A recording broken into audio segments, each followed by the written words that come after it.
के अंदर, ठीक है। मोस्ट इंपोर्टेंट जो हमने देखे फैटी एसिड्स होते हैं, फैटी एसिड्स हैं, ग्लिसरॉइड्स हैं, स्टेरॉइड्स हैं, या फॉस्फोलिपिड, ग्लाइकोलिपिड्स होते हैं, ठीक है। Lipids are stored as fat in certain tissues and are essential for diverse function synthesis of steroid hormones such as insulation and padding as carrier of fat soluble vitamins। जो fat soluble vitamins होते हैं उनकी तरह उनके sorry fat soluble vitamins के लिए, steroid hormones के लिए, या इस तरह से इंसुलिन जैसा जो हार्मोन है, इन चीजों के लिए जो लिपिड्स होते हैं वो बहुत इंपॉर्टेंट होते हैं। Many animals many animals can live on little or no dietary fat as it can also be formed from protein as well as carbohydrates. बहुत सारे ऐसे एनिमल्स होते हैं जिसके अंदर जो डाइटरी फैट होता है, डाइटरी फैट का मतलब जो उन्हें डाइट के अंदर फैट मिलना चाहिए, वो उसके ना होते हुए भी वो करवाते हैं, सरवाइव कर पाते हैं, ठीक है। क्योंकि ये जो लिपिड्स होते हैं, ये प्रोटीन्स के अंदर, ये जो फैट होता है ये प्रोटीन्स के अंदर, ये कार्बोहाइड्रेट्स के अंदर भी फॉर्म्ड हो सकता है, जो कि फैट की कमी भी पूरी करता है, यानी कि फैट की तरह भी बिहेव करता है। However, the synthetic ability of many animals is limited with respect to certain unsaturated fatty acid and cholesterol। कुछ ऐसे एनिमल्स होते हैं जिनके अंदर उनकी जो सिंथेटिक एबिलिटी है किसी चीज को सिंथेसाइज करने की, या लिपिड्स को सिंथेसाइज करने की जो एबिलिटी है वो लिमिटेड होती है, क्योंकि उनके अंदर अनसैचुरेटेड फैटी एसिड्स और जो कोलेस्ट्रॉल का अमाउंट जितना प्रेजेंट होता है, उन्हें जितना मिल पाता है, वो डिपेंड करता है उनकी एबिलिटी के ऊपर। For instance vertebrates can synthesize cholesterol readily. अगर हम एग्जांपल देखें, जो वर्टिब्रेट्स होते हैं वो कोलेस्ट्रॉल को बहुत अच्छे से सिंथेसाइज कर पाते हैं, बहुत जल्दी जल्दी सिंथेसाइज कर पाते हैं। In human, excess cholesterol is considered harmless in diet because it is a major factor in development of atherosclerosis or hardening of the arteries, ठीक है। On the other hand, जो इंसेक्ट होते हैं वो सिंथेसाइज नहीं कर पाते cholesterol from the precursors, therefore it must be supplied in their diet।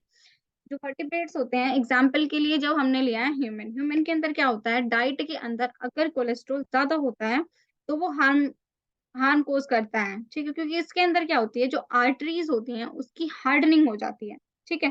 इसको बोला गया है एंथ्रोस्क्लेरोसिस। जो हमारी आर्टरीज हैं, जो हमारी ब्लड वेसल्स हैं, उनकी हार्डनिंग हो जाती है, और उनकी हार्डनिंग से क्या है, हमारे ब्लड सप्लाई के अंदर प्रॉब्लम आती है, हार्ट अटैक की प्रॉब्लम ज्यादा बढ़ जाती है, हार्ट फेलियर ज्यादा हो जाते हैं। लेकिन अगर इसके अलावा हम इंसेक्ट्स के अंदर देखें तो वो क्या करते हैं, वो कोलेस्ट्रॉल सिंथेसाइज नहीं कर पाते हैं, इसलिए उन्हें क्या होता है, डाइट के अंदर उन्हें देना पड़ता है। जबकि ह्यूमन बॉडी को कोलेस्ट्रॉल डाइट के अंदर ज्यादा रिक्वायरमेंट नहीं है, क्योंकि बॉडी भी सिंथेसाइज कर लेती है। Studies on rat show that three fatty acids, linolenic, linolenic और arachidonic acid acids are not synthesized by their body, so these considered essential fatty acid for rat। ये जो तीनों फैटी एसिड्स हैं, ये इनकी बॉडी के अंदर सिंथेसाइज नहीं हो पाते, इसलिए इन्हें इसेंशियल बोला गया है, क्योंकि इन्हें इनकी डाइट में देना पड़ता है। Several insect, birds and some mammals also reveal such a dietary requirement of fatty acids। बहुत सारे ऐसे इंसेक्ट हैं या बर्ड हैं, मैमल हैं, उनके अंदर कुछ इस तरह की डाइटरी रिक्वायरमेंट होती है फैटी एसिड्स की, उन्हें फैटी एसिड को एज अ फूड सप्लीमेंट उन्हें लेना पड़ता है, क्योंकि उनकी बॉडी उसको नहीं बना पाती है। Studies show that general animals have a better synthetic ability for lipids than the amino acids। Study से रिवेल हुआ है, हमें पता चला कि एनिमल्स की जो बॉडी है वो लिपिड्स को अच्छे से सिंथेसाइज कर पाती है as compare to amino acids, ठीक है। लिपिड्स का टॉपिक सबको क्लियर है भाई?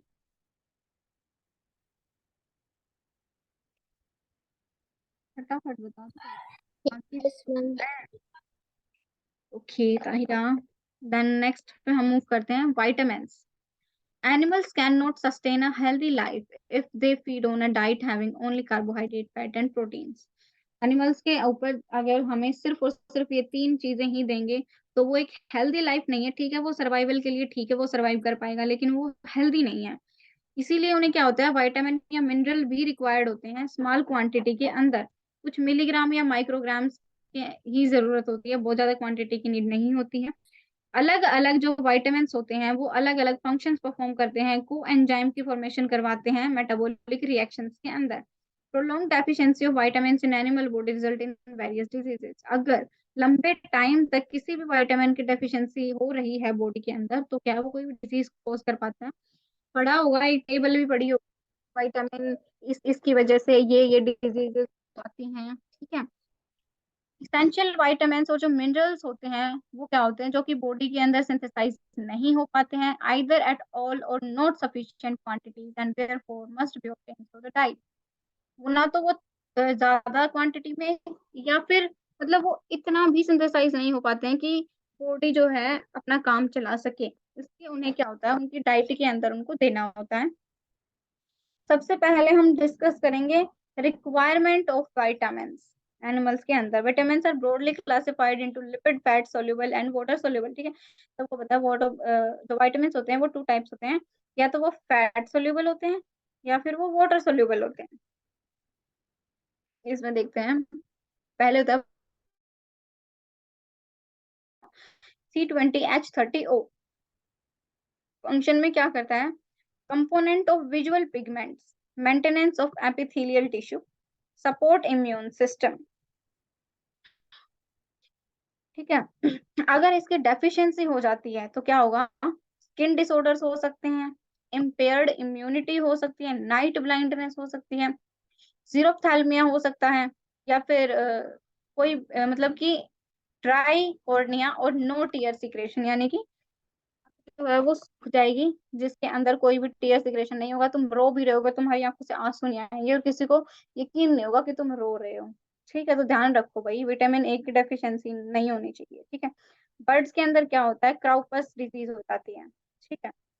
देन विटामिन डी, इसके अंदर क्या होता है, एड्स इन द अब्जॉर्प्शन, ये अब्जॉर्प्शन के अंदर हेल्प करता है, regulates calcium and phosphorus metabolism, calcium और फॉस्फोरस के मेटाबॉलिज्म को रेगुलेट करता है।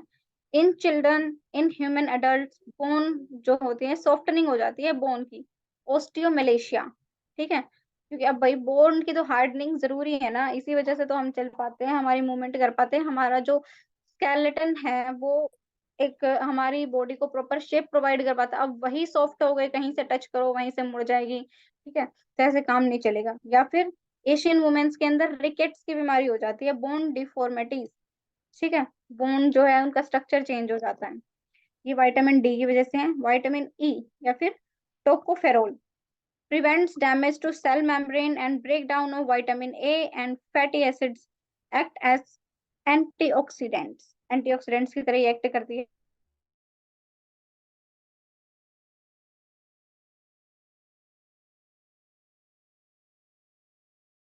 रहेगी।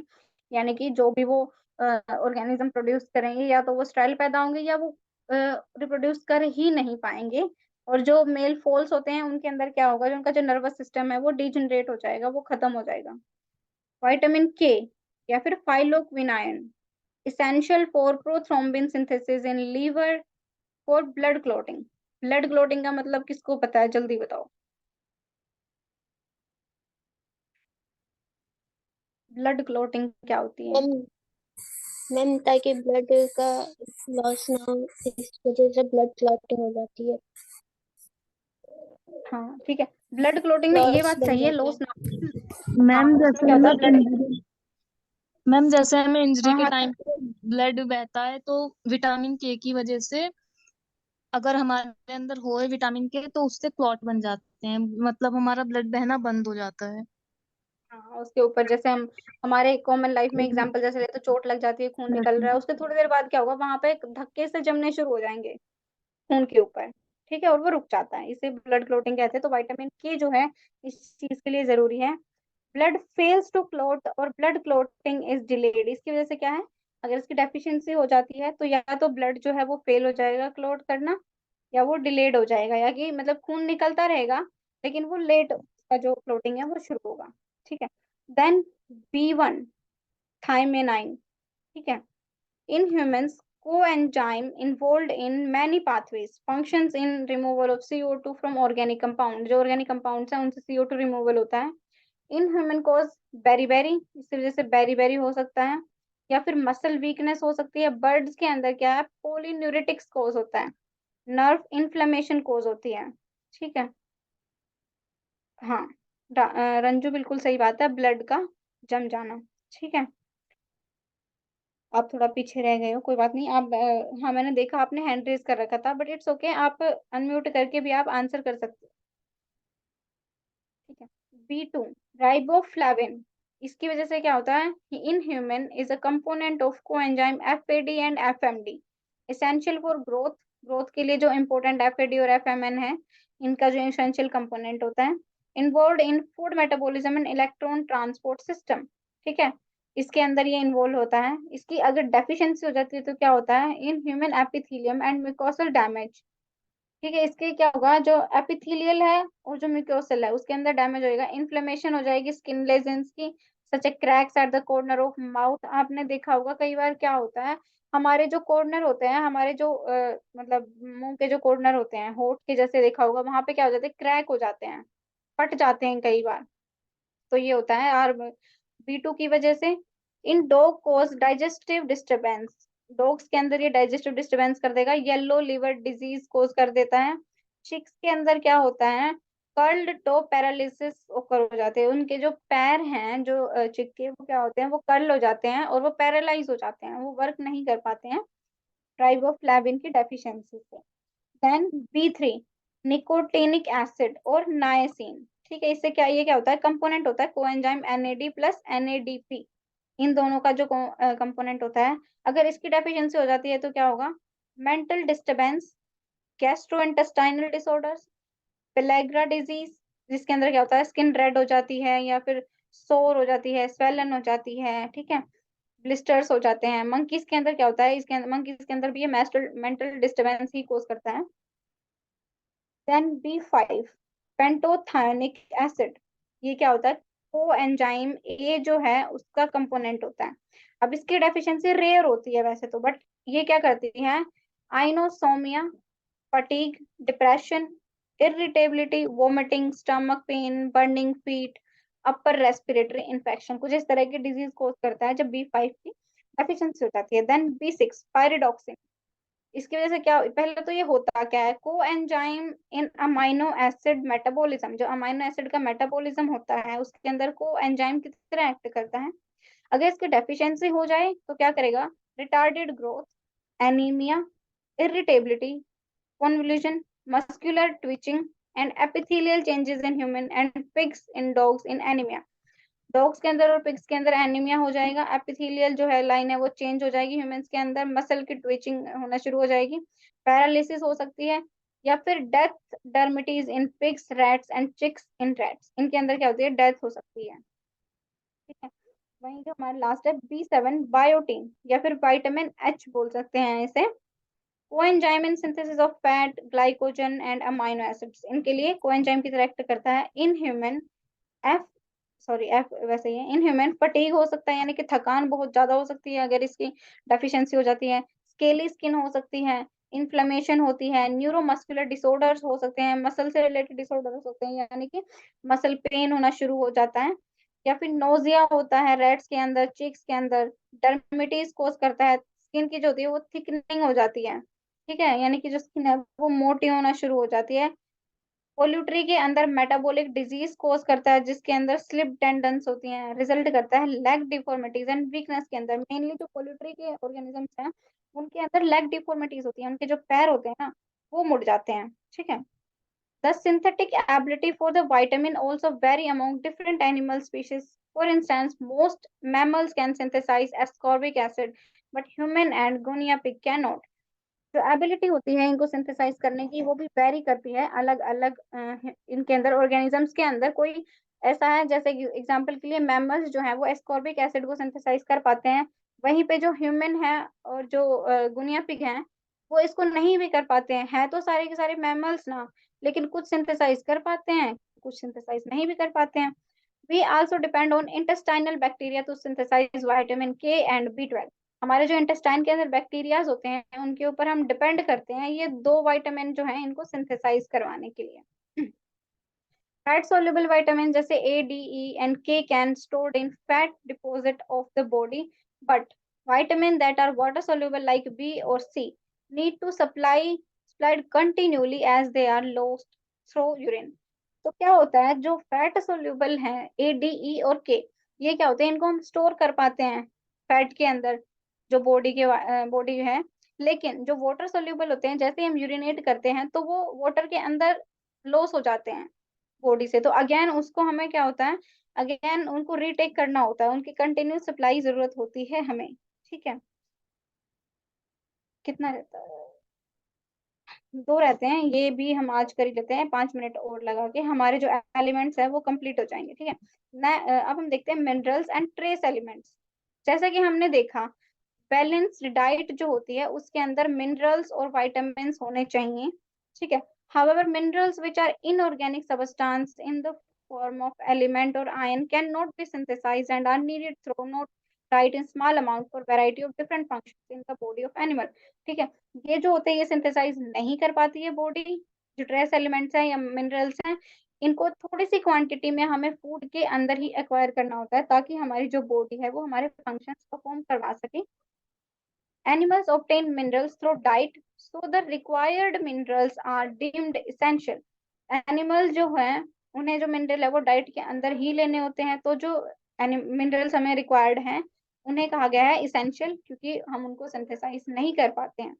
कुछ ऐसे मिनरल्स होते हैं जो कि नीडेड होते हैं थोड़े से ज्यादा अमाउंट के अंदर दूसरों के कंपैरिजन में। ठीक है, इसीलिए इन्हें प्रिंसिपल एलिमेंट कहा जाता है, या फिर मैक्रो न्यूट्रिएंट्स, या फिर मैक्रो एलिमेंट्स कहा जाता है, जिसके अंदर जैसे sodium, potassium, chloride, calcium, phosphorus, magnesium या सल्फर, ये कुछ ऐसे मिनरल्स हैं जो कि ज्यादा अमाउंट में प्रेजेंट होते हैं बॉडी को, या फिर इन्हें हम प्रिंसिपल एलिमेंट्स कहते हैं, माइक्रो न्यूट्रिएंट्स कहते हैं, या माइक्रो एलिमेंट्स भी कहते हैं। These are necessary for the animal body and can only be obtained from the diet, and so are categorized as essential macronutrients। इसीलिए इन्हें essential macronutrient कहा गया है। हम इस बात को बहुत डिस्कस कर चुके हैं कि essential और नॉन essential क्या होते हैं। ठीक है, तो इन्हें हमें डाइट में ही लेना पड़ता है, सिंथेसाइज नहीं हो पाते हैं। In adult human body, daily requirement of essential micronutrients or macroelement is about 200 milligram per day. ठीक है, 200 mg जो है वो हमें चाहिए ही चाहिए होते हैं, हमारी डाइट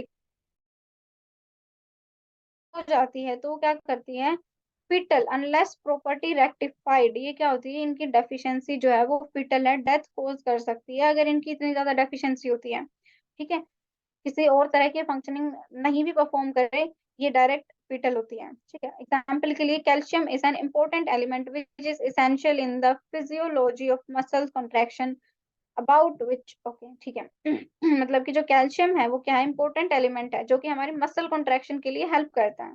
ठीक है, अगर हम कैल्शियम की डेफिशिएंसी हो जाती है तो भाई इसकी वजह से क्या होगा, हमारे मसल्स कॉन्ट्रैक्ट नहीं कर पाएंगे, हम वैसे कुछ काम नहीं कर पाएंगे, वो जम जाएंगी वहां पे। ठीक है, it is also an essential structural component of bone. सबको पता है कि जो हमारी बोन्स होती है वो कैल्शियम से बनी हुई होती है। अब जब कैल्शियम ही नहीं रहा है बॉडी में, कम होता जा रहा है, तो बोन्स जो है वो अपने आप ही वीक हो जाएंगी। बोन्स वीक होंगी, हमारा स्केलेटन सिस्टम वीक हो जाएगा, जिसकी वजह से हमारी पूरी शरीर का ढांचा बदल जाएगा। भाई ऐसे तो फिर काम चलेगा नहीं बॉडी का। सिमिलरली जो सोडियम और जो पोटेशियम है वो एब्सोल्युटली इसेंशियल होते हैं, वो मेंटेन करते हैं membrane potential of cell. Membrane potential का मतलब है कि मेम्ब्रेन के अंदर contain होता है सोडियम और पोटेशियम से। ठीक है, इसी के साथ हमारा ये जो इसेंशियल कंपोनेंट्स है ये हमारे खत्म हो गए हैं। अब मुझे ये बता दो इसमें किसी को कोई डाउट है या नहीं है, और अगर नहीं है किसी को डाउट तो भाई मैं कल क्वेश्चन पूछूंगी इनसे रिलेटेड।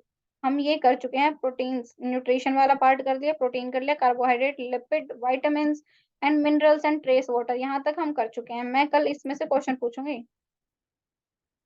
ठीक है, अगर किसी को डाउट है तो वो मेरे से पूछ सकता है, अदरवाइज आपकी फिजिक्स की क्लास है, आप वहां ज्वाइन कर लें।